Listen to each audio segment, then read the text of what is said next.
ठीक है ना।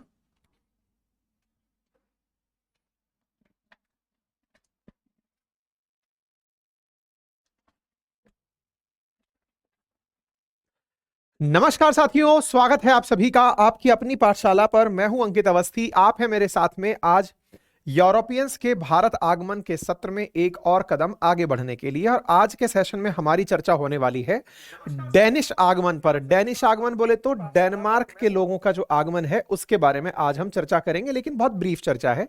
उसके बाद हम चर्चा करेंगे फ्रांसीसियों के भारत आगमन पर, और फिर फ्रांसीसियों के भारत आगमन के साथ साथ भारत में ब्रिटेन और फ्रांस इन दोनों के लोगों के बीच में जो आपसी संघर्ष हुआ इसके विषय पर चर्चा की जाएगी। ठीक है ना। तो चलिए शुरुआत करते हैं। सबसे पहले चर्चा करते हैं डेनमार्क की। जैसा कि आप सभी जानते हैं, डेनमार्क ईस्ट इंडिया कंपनी की स्थापना 1616 में हुई थी। अब जानते भी नहीं है तो कोई भी दिक्कत नहीं है, बस जानने लायक बात इतनी है कि हमारे यहां पर डेनमार्क वाले भी आए थे और वो अपना टीन टप्पर समेट करके 1850 के आसपास निकल लिए थे। यानी एक प्रकार से ये समझिए कि जितने भी विदेशी आगमन अभी तक हुए उनमें से टिकते टिकते केवल अभी अंग्रेज ही बचे थे। पुर्तगालियों ने किनारे पकड़ लिए थे। बाकी जो अब आने वाला था उसका नाम था फ्रांसीसी। फ्रांसीसियों ने बिल्कुल सरकारी कंपनी की तरह से आगमन किया, और वास्तविकता भी है जिस प्रकार से ब्रिटेन के अंदर ब्रिटिश जो राजघराना था उसने ईस्ट इंडिया कंपनी को चार्टर के माध्यम से भारत में शासन करने की इजाजत दी थी, फ्रांस में उसके उलट सरकार खुद ही समझ लीजिए कि व्यापार करने निकल पड़ी। सरकार का मतलब वहां पर राजघराने होता था। तो उस समय 1664 में राजा लुईस 14वें ने के वित्त मंत्री थे कॉलवर्ट, उन्होंने फ्रेंच ईस्ट इंडिया कंपनी की स्थापना की। मतलब आप इससे यह अंदाजा लगा सकते हैं कि वो दौर था जिस समय पर खुद वित्त मंत्री के द्वारा फ्रेंच ईस्ट इंडिया कंपनी की स्थापना की गई थी। आप विचार कीजिए कि ईस्ट इंडिया, और ये सब किसको ध्यान में रखकर के किया जा रहा था? इंडिया को ध्यान में रखकर। एक बड़ा प्रश्न यहां पर बार बार बनता है, बार शब्द ईस्ट इंडिया क्यों यूज किया जाता था? मतलब ईस्ट इंडिया क्यों यूज करते थे, इंडिया क्यों यूज नहीं करते थे? असल मायने में यूरोप के पूर्व की तरफ पड़ता है भारत, ठीक है ना। हुआ यह था कि भारत की खोज से पहले जब भारत को खोजने निकले थे तो ये पश्चिम की तरफ चले गए थे, और पश्चिम की तरफ जब ये चले गए थे तो इन्हें अमेरिका दिखाई दिया था, और अमेरिका दिखाई दिया तो वहां के लोग रेड इंडियंस कहलाए, और उसके आसपास के जो क्षेत्र हैं वो वेस्ट इंडीज कहलाए। तो वेस्ट इंडीज चूंकि दूसरी तरफ हो चुका था, तो अब ये इंडिया नाम से लोग कंफ्यूज ना हो जाएं, इसलिए इन्होंने ईस्ट इंडिया शब्द को कॉपी किया। यानी कि चलिए ईस्ट के साथ बात कर रहे हैं क्योंकि भविष्य में इनके लिए वेस्ट इंडिया भी एक स्थान था, जैसे वेस्ट इंडीज के नाम से आप लोग जानते हैं, जो कि ग्रुप ऑफ नेशंस है, कोई एक देश नहीं है। ठीक है। अच्छा, ऐसी स्थिति में जो वित्त मंत्री कॉलवर्ट हैं, इन्होंने अपने लेवल पर एक कंपनी की स्थापना की जो कि एक सरकारी कंपनी थी। सरकारी कंपनी का मतलब यह हुआ कि इसमें पोस्टिंग पाने वाले लोग सरकारी होंगे। अब आपके दिमाग में यह बात क्लियर होनी चाहिए कि प्राइवेट वर्सेस जब सरकारी की बात होती है तो लाभ सरकार का होता है। अब जब लाभ सरकार का होता है तो आप में खुद से मेहनत करने की भावना खत्म हो जाती है। प्राइवेट की सबसे अच्छाई क्या है? प्राइवेट फील्ड की सबसे अच्छाई यह है कि आप अगर प्रयास कर रहे हैं तो लाभ के भागीदार भी आप होंगे, और जब आपने प्रयास किए हैं तो क्रेडिट भी आप ही को मिलेगा। तो लाभ भी आपका, क्रेडिट भी आपका। लेकिन फ्रांस में क्या हुआ? अब फ्रांसीसी सरकार इंडिया में लोगों को भेज रही है, अपने जगह से इतनी दूर लोगों को भेज रही है। अब लोगों को भेज रही है वो सरकारी लोग हैं, तो सरकारी लोग आपको मालूम है कि पैसा भी ज्यादा खर्च करेंगे और सरकार की नीतियों से बहुत ज्यादा चलेंगे, और उनमें उतनी दृढ़ता नहीं होगी अपने राज्य को बचाने की जितनी प्राइवेट में होगी। आप चाहे तो आज के देश में आप बीएसएनएल वर्सेस जियो देख लीजिए, बीएसएनएल वर्सेस एयरटेल देख लीजिए। जब भी सरकारी चाहे इंफ्रास्ट्रक्चर बहुत बड़ा होता है, लेकिन जब इस इंफ्रास्ट्रक्चर बड़ा भी है, लोगों में यह कि मैं खुद के लिए थोड़ी कर रहा हूं, मुझको तो इतनी सी तनख्वाह मिलने वाली है, उस तनख्वाह के लिए कर रहा हूं। तनख्वाह तो ठीक है, यहां नहीं तो कहीं और मिल जाएगी। यही कारण है कि फ्रांसीसियों का पतन का जो कारण था ना भारत में, उन बड़े कारणों में ये वाली लाइन एक बहुत बड़ा कारण था। जब हम ये पूछते हैं कि भारत में फ्रांसीसी क्यों नहीं टिक पाए जबकि ये बहुत पावरफुल लोग थे, आप विचार कीजिए कि ब्रिटेन और फ्रांस यूरोप की इक्विवेलेंट पावर थे, जर्मनी का तो कोई लेना देना ही नहीं था। और इन पावरों का बढ़ने का बड़ा कारण क्या था? औद्योगिक क्रांति इन क्षेत्रों के अंदर सबसे पहले हुई थी। ठीक है, ये लोग आए तो बिल्कुल अंग्रेजों की कॉपी मारी इन्होंने, बिल्कुल वैसे ही सूरत में, जबकि अंग्रेज जो थे जब सूरत में कोशिश कर रहे थे उससे पहले वो मसूलीपट्टनम चले गए थे, तो पहले ये सूरत आए। सूरत के बाद साहब इन्होंने फिर इसको, इसके संस्थापक फ्रांक कैरो रहे। ये जो जिसने स्थापना की, क्या की, ये सब फैक्चुअल चीजें हैं जिन्हें आप याद कर सकते हैं। 1669 में मसूलीपट्टनम में एक और फैक्ट्री की स्थापना की। मैं बता चुका हूं फैक्ट्री का मतलब क्या है, मैं बता चुका हूं फैक्ट्री का मतलब वो जगह है जहां ये कच्चा माल इकट्ठा करके रखते थे। फैक्ट्री उस क्षेत्र को कहा जाता है, नंबर एक। नंबर दूसरा, मैं ये बता चुका हूं कि इनके लिए फोर्ट का क्या मतलब होता है। फोर्ट का मतलब जहां अपने लोगों को रखा जा सके, और अपने लोगों को रखने का क्या मतलब है कि जब अपने लोगों को रखा गया तो फिर उस जगह की सुरक्षा करने के लिए खुद की सेना नियुक्त की जा सके। तो फोर्ट असल में इनका रेजिडेंस हुआ करता था, और फैक्ट्री इनकी एक तरह से गोदाम की तरह हुआ करती थी। ठीक है ना, तो ऐसे इन्होंने फिर फोर्ट लुइस की स्थापना की इन्होंने, क्योंकि अब ऑब्वियस सी बात है मसूलीपट्टनम में कारखाना बन गया, तो फोर्ट लुइस की स्थापना इन्होंने पौंडीचेरी के अंदर की। तो आप जिसका चाहे फोर्ट विलियम का नाम चाहें या चाहे फोर्ट लुइस का चाहें, कई बार आपको प्रश्न देकर कैसे पूछ सकता है, फोर्ट के साथ मैच करा सकता है कि ये फोर्ट लुइस फ्रेंच था, फोर्ट विलियम अंग्रेज था। तो फोर्ट यानी कि महल, फोर्ट वो स्थान जहां पर ये रहने के लिए अपने लिए जगह बनाए हुए थे। जिसके स्थापक कौन थे, तो फ्रैंको मार्टिन थे। तो आपको इससे कोई मतलब, फैक्चुअल डेटा है तो रटते समय पर उसका मतलब होना चाहिए। ठीक है, 1674 में बंगाल के अंदर जो जगह है चंद्रनगर, वहां पर एक टाउनशिप खरीदी गई। बाद में 1690 के दशक में यहां पर एक फैक्ट्री बनाई गई चंद्रनगर के अंदर। ठीक है, तो आपके सामने जो फैक्ट है याद करने लायक वो क्या है कि पौंडीचेरी में ये लोग कब आए थे। तो आपसे कई बार क्रोनोलॉजिकल जब क्वेश्चन पूछे जाते हैं तो ये पूछ लिया जाता है कि कौन सी जगह पर सबसे पहले आए। क्वेश्चन हिस्ट्री में कैसे बनते हैं मैं आपको वो बताऊं। सवाल आपको दिया जाएगा कि इनको इनकी स्थापना के वर्ष के आधार पर उत्तर से मतलब पूरब से क्या कहते हैं इसको, दाएं से बाएं की तरफ, बाएं से दाएं की तरफ रखें, घटते हुए क्रम में, बढ़ते हुए क्रम में रखें। आपसे पूछा जा सकता है पहली फैक्ट्री यहां थी या मसूलीपट्टनम में थी, दोनों में से पहले कौन था, मतलब जिस क्रम में स्थापित हुए उसमें आप ऑप्शन दे करके पूछ सकते हैं।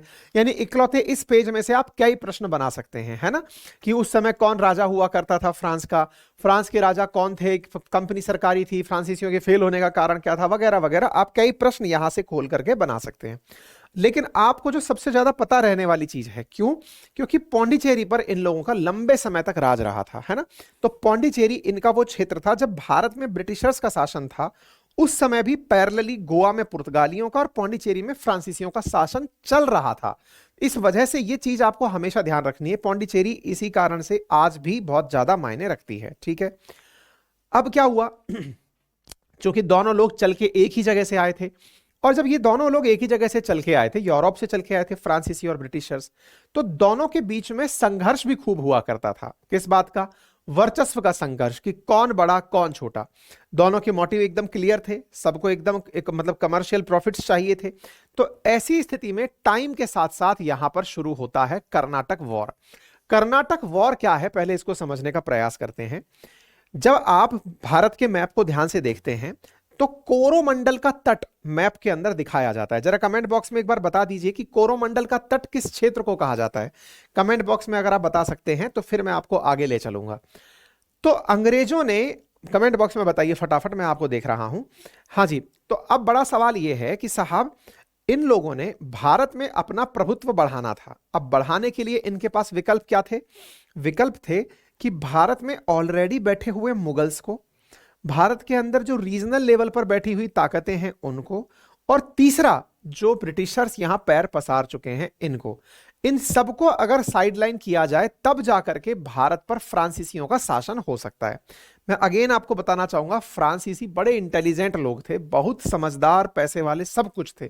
केवल एक कारण था कि ये सरकारी लोग थे, इसलिए इनमें जीतने की वो दृढ़ इच्छा शक्ति या जिजीविषा नहीं थी जिसके चलते ये अंग्रेजों के सामने टिक पाते। अदरवाइज फ्रांसीसियों का भारत पर राज होता, अंग्रेजों का राज नहीं होता। आप इस बात से समझ लीजिएगा, ठीक है ना। हाँ जी, हाँ जी विशाल भाई धन्यवाद। बिल्कुल आदित्य, बिल्कुल बढ़ा देंगे भाई, चिंता मत करिए। मैं पूछ रहा हूं कि किस तरफ से किस तरफ तक कोरोमंडल तट है। आशीष बिल्कुल हो जाएगा, रविंदर कर देंगे भैया।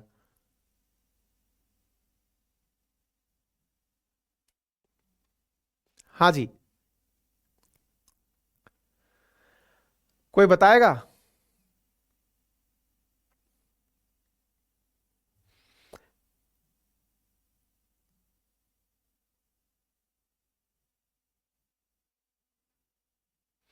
Saurabh, thank you thank you.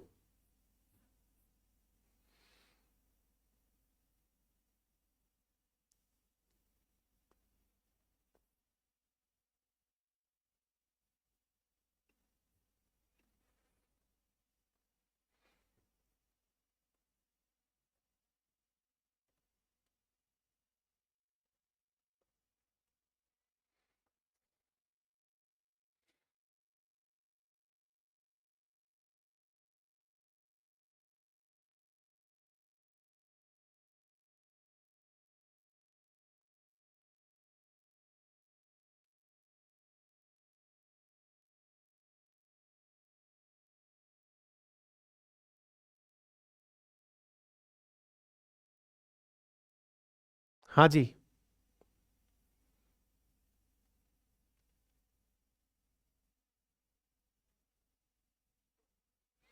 कोई भी नहीं बता रहा है। आकाशदीप का एक आंसर आ रहा है, आंध्र प्रदेश, तमिलनाडु, कर्नाटका वाला एरिया कोरोमंडल। नहीं, मैं इसीलिए कह रहा हूं, असल में कंफ्यूजन जो होता है ना वो इस कारण से होता है, मैंने क्वेश्चन पूछने का बहुत बड़ा कारण था।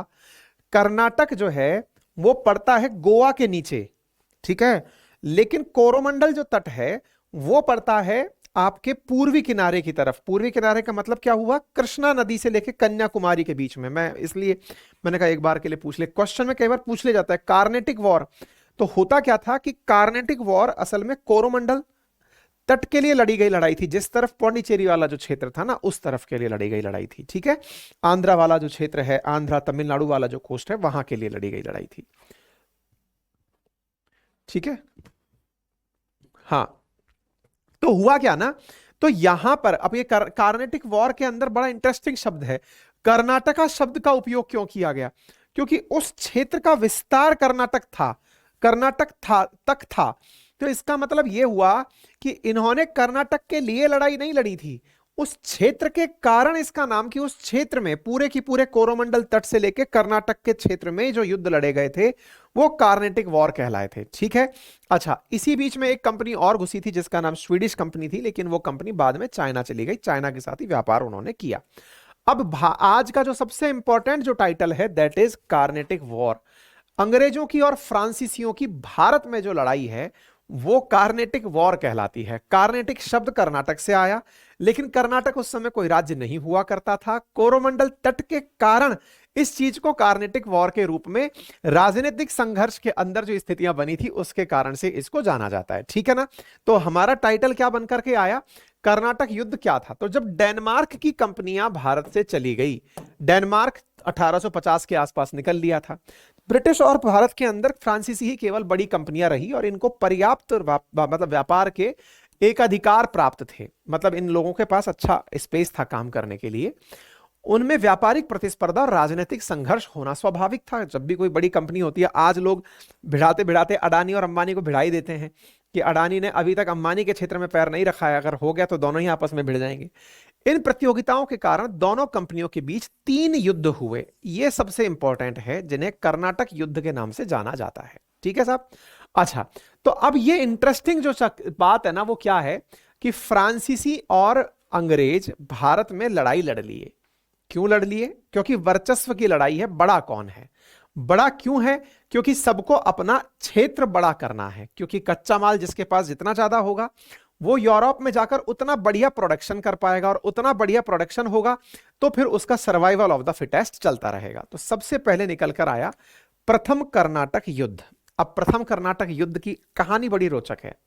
रोचक कहानी क्या है, ये इकलौता ऐसा युद्ध था जो अंग्रेजों ने और फ्रांसीसियों ने इसलिए लड़ा क्योंकि उसका कारण भारत नहीं था। तो बोले फिर ये यूरोप के कारण यहां लड़ाई लड़ लिए। फिर से सुनिए कितना इंटरेस्टिंग फैक्ट है कि कई बार आपस में जब दो राजघराने या दो राजा लड़ते थे या दो सरकारें लड़ती थी तो होता था कि आपस में एक दूसरे से टसल हो, नहीं कोई टसल नहीं है। तो फिर ये यूरोप में लड़ रहे थे, तो यूरोप का झगड़ा यहां तक चलकर आ गया कि बोले जब वहां लड़ सकते हैं तो हम यहां क्यों नहीं लड़ सकते। है।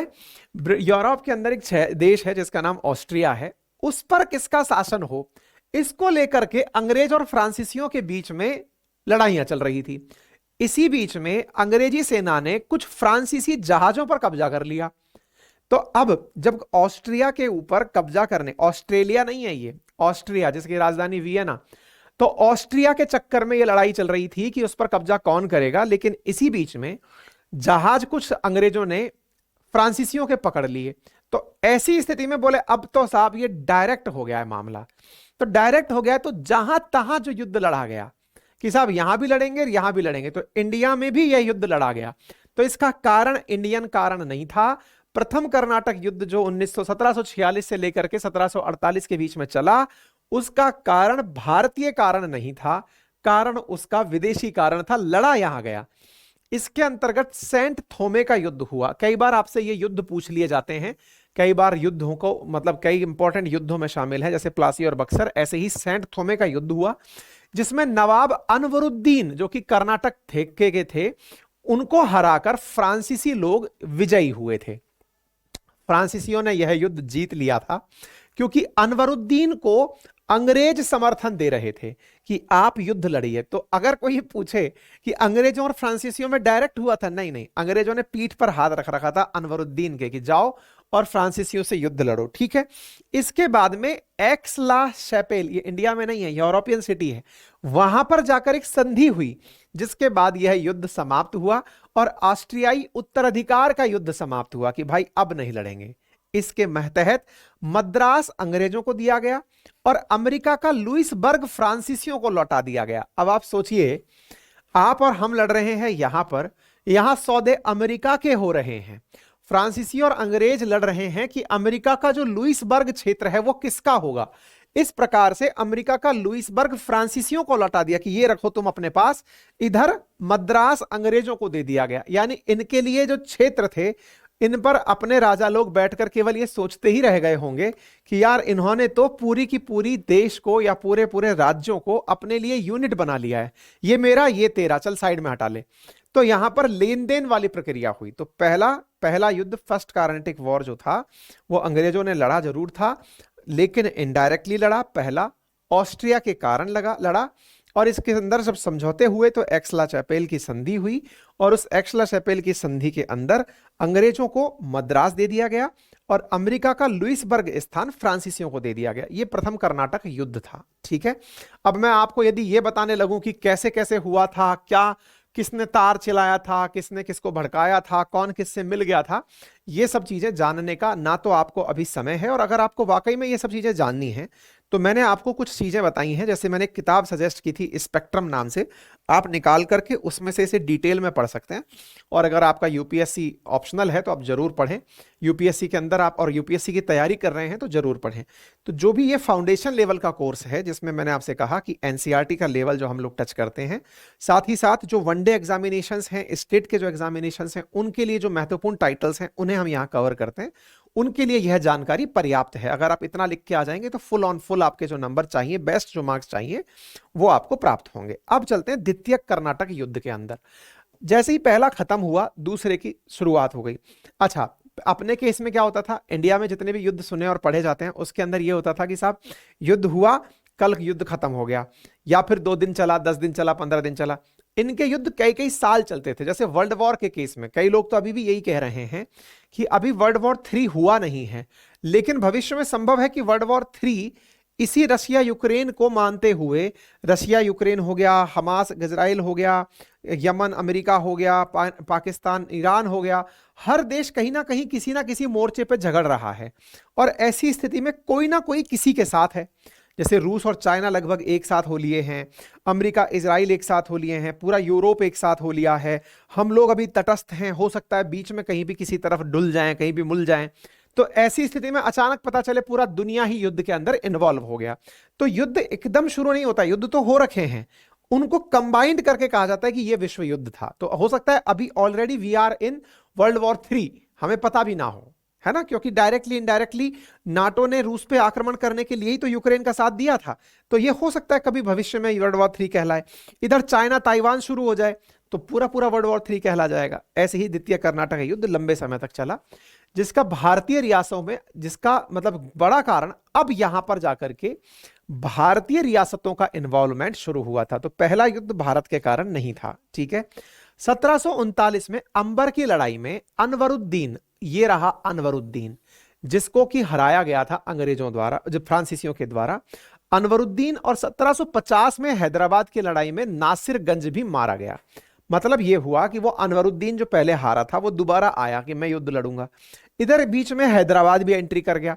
तो हैदराबाद की तरफ से लड़ने वाला नासिर जंग है और इधर से अंबर की लड़ाई में यही अनवरुद्दीन, ये दोनों मारे गए। इस समय फ्रांसीसियों का प्रभाव काफी हो गया, लेकिन अब अंग्रेजों की तरफ से एक चालबाज आदमी आया जिसका नाम था रॉबर्ट क्लाइव, और उसने तंजौर जनरल द्वारा चंदा साहिब की हत्या ने फ्रांसीसी सेना को पीछे हटने पर मजबूर कर दिया।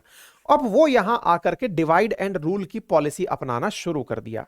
फ्रांस के डुप्ले की नीति की आलोचना के फलस्वरूप उसके स्थान पर गोडेयू को नया गवर्नर बनाया गया।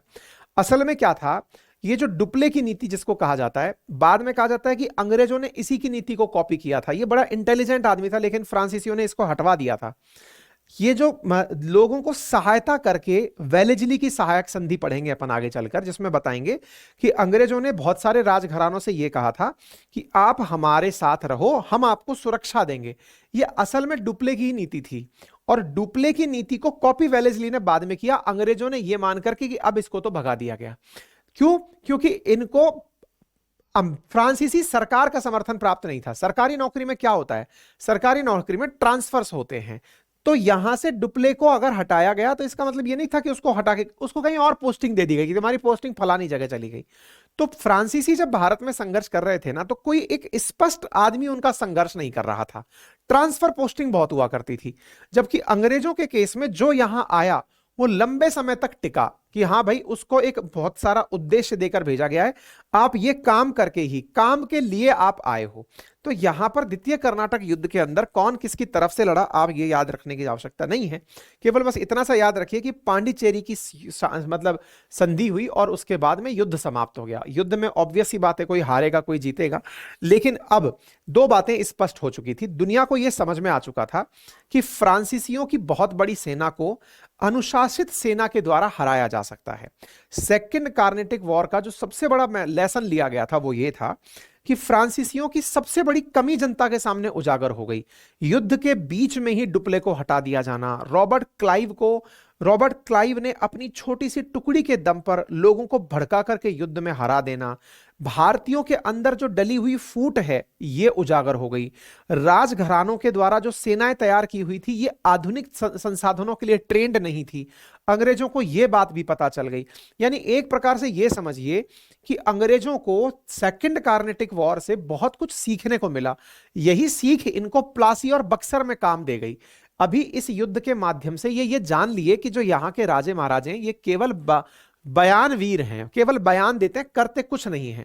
ये जो राजे महाराजों की इनको स्थितियां पता चली ना, ये यहां से इसको बहुत बड़े लेसन के रूप में लेके गए। और फ्रांसीसियों के बारे में ये उजागर हो गया कि ये सरकारी लोग हैं, ये कुछ करेंगे नहीं। तो ऐसी स्थिति में फ्रांसीसियों का पतन तय हो चुका था। यही कारण है कि तीसरा जो कार्नेटिक युद्ध हुआ उस समय तो क्लाइव और बड़ी चीज बन करके आया और उसने आकर के बंगाल के चंद्रनगर पर ही कब्जा कर लिया। ठीक है ना। तो मतलब एक तरह से यह समझिए कि जो प्रथम विश्व युद्ध के अंदर, प्रथम कार्नेटिक वॉर के अंदर चंद्रनगर की स्थापना की अपन बात कर रहे थे उससे पहले कि अंग्रेजों द्वारा फ्रांसीसियों द्वारा बंगाल के अंदर चंद्रनगर स्थापित किया गया था, वो भी छीन लिया गया। और इसका कारण क्या निकल के आया, तो कनाडा के अंदर युद्ध चल रहा था। कनाडा के अंदर भी फ्रांसीसी और ब्रिटिशर्स आपस में लड़ रहे थे। तो ऐसी स्थिति में 1760 को वंशीवाड़ की लड़ाई के अंदर अंग्रेजी सेना और फ्रांसीसी सेना आपस में जब युद्ध करी तो यहीं से फ्रांसीसी सेना का या फ्रांसीसी कंपनी का पतन शुरू हुआ। इसकी संधि हुई पेरिस में जाकर के। जब युद्ध समाप्त हुआ तो चंद्रनगर को छोड़कर अन्य सभी बस्तियों को फ्रांस को लौटा दिया गया। फ्रांसीसियों पर कई प्रकार के प्रतिबंध लगा दिए गए। सबसे बड़ा प्रतिबंध यह था कि अब वो अपनी आत्मरक्षा के लिए किला नहीं बना सकते थे। आपको याद है मैंने फोर्ट के बारे में कहा था। फोर्ट क्या होता था? रहने का स्थान जहां पर पूरे लोग रहते थे और चारों तरफ अपने सेना को रखते थे। अब इनसे यह कहा गया कि अब आप अपनी सुरक्षा के लिए किलेबंदी नहीं कर पाओगे, फोर्ट नहीं बना पाओगे। तो अब आप इससे अंदाजा लगाइए कि भारत में जो कार्नेटिक युद्ध हुए उनका कारण तो वैश्विक था, लेकिन उसका प्रभाव भारत पर बहुत पड़ा। प्रभाव इतना पड़ा कि फ्रांसीसियों को भारत में अपनी जमीन छोड़नी पड़ी, अपनी बसाई हुई एक कॉलोनी चंद्रनगर उठाकर अंग्रेजों को देनी पड़ी। अंग्रेज यहां पर अब पूरी तरह से समझ चुके थे कि अब विदेशी कंपनियों का असर हमारे ऊपर नहीं बचेगा, और यही परिणाम निकला कि विदेशी कंपनियों के असर में जब वो सब लोग हार गए, अपने अपने कोने लेके साइड में हो गए, और ब्रिटिशर्स को अब पूरी तरह से एक स्थान प्राप्त हो चुका था। तो ये आपको कुछ बातें जो ध्यान रखनी है इस पूरे सेशन में, जो सबसे इंपॉर्टेंट तारीखें अगर आपको याद रखनी हो तो वो कुछ ये हैं जो आपके सामने लिखकर हमने दे दी हैं। कौन सी जगह थी, किसने किसने कब खोजा था, डच ईस्ट इंडिया कंपनी कब आई, कौन किससे कब मिला, ये तारीखें हैं, ये फैक्ट फिगर्स हैं जिन्हें आप याद रख सकते हैं। साथ ही साथ जो लोग आपको महत्वपूर्ण याद रखने हैं आज के सेशन में, उनमें फ्रांसीसी डे अल्मोड़ा जो पुर्तगाली गवर्नर था, मतलब वास्तविक संस्थापक अल्बकुर्क था। इसी प्रकार से राजधानी कोचीन से गोवा लेकर कैप्टन हॉकिंस, जॉन चारकोच, ये कुछ नाम हैं जिन्हें आप याद रख सकते हैं as an important person. As an fact आपको ये हिस्ट्री के अंदर याद रखने चाहिए, ठीक है। तो कर्नाटक वॉर के साथ साथ अब अंग्रेजों के बीच में, अंग्रेज और फ्रांसीसियों का जो लड़ाई था वो खत्म हुआ, और अपने आप में सब लोग अपना अपना स्थान लेकर चले गए। अब इसके बाद में जो सेकंड चैप्टर हम लोग पढ़ने वाले हैं, इसके अगला जो चैप्टर हम डिस्कस करेंगे अब वो है प्लासी और बक्सर का युद्ध। क्योंकि इसके बाद में अब ये क्लियर हो चुका कि अंग्रेजों को फ्रांसीसियों का डर समाप्त हो गया है। अब पैरेलली दूसरी तरफ क्या चल रहा है? प्लासी और बक्सर चल रहा है, जिसे हम कल आपके साथ निश्चित ही डिस्कस करेंगे, ठीक है। प्लासी और बक्सर हमारे आधुनिक भारत के जो पड़ाव हैं मैं वो आपको बता दूं। हमारा जो तरीका रहेगा, मैंने सबसे पहले यूरोपियंस का आगमन बताया, फिर कर्नाटक वॉर बता दिया, प्लासी बक्सर बताया जाएगा। प्लासी बक्सर के बाद सीधे ही फिर हम पहुंचेंगे 1857 की क्रांति और उसके बड़े कारण। 1857 क्रांति के बाद मेजर इवेंट्स में बीच में कुछ इनके जो एक्ट्स आए हैं उनकी चर्चा, और उन एक्ट्स के बाद में फिर हम सीधे पहुंचेंगे कांग्रेस की स्थापना पर। कांग्रेस की स्थापना, और फिर क्रोनोलॉजिकल ऑर्डर में उस समय पर अंग्रेजों ने कौन से चार्टर जारी किए, कौन से अधिनियम आए, 20-20 साल के लिए कौन से भारत शासन अधिनियम क्या है, मार्लेमेंटो क्या है, ये सब जो सीक्वेंस के साथ वहां से हम लोग क्रोनोलॉजिकली पढ़ते हुए आगे बढ़ेंगे। तो यानी कि एक तरह से ये समझिए कि कांग्रेस की स्थापना से लेकर 1947 तक हम एक तरह से ईयर वाइज सारी घटनाएं पढ़ते चलेंगे। उससे पहले कुछ महत्वपूर्ण पड़ाव हैं, तो कल संभवतः प्लासी और बक्सर होगा, उसके बाद में 1857 की क्रांति होगी, और उसके बाद कांग्रेस की स्थापना होगी। इस क्रोनोलॉजी में हम लोग आगे बढ़ेंगे। चलिए फिलहाल के लिए इतना ही, पढ़ाई लिखाई करते रहिए, फिर मिलते हैं। Thank you so much.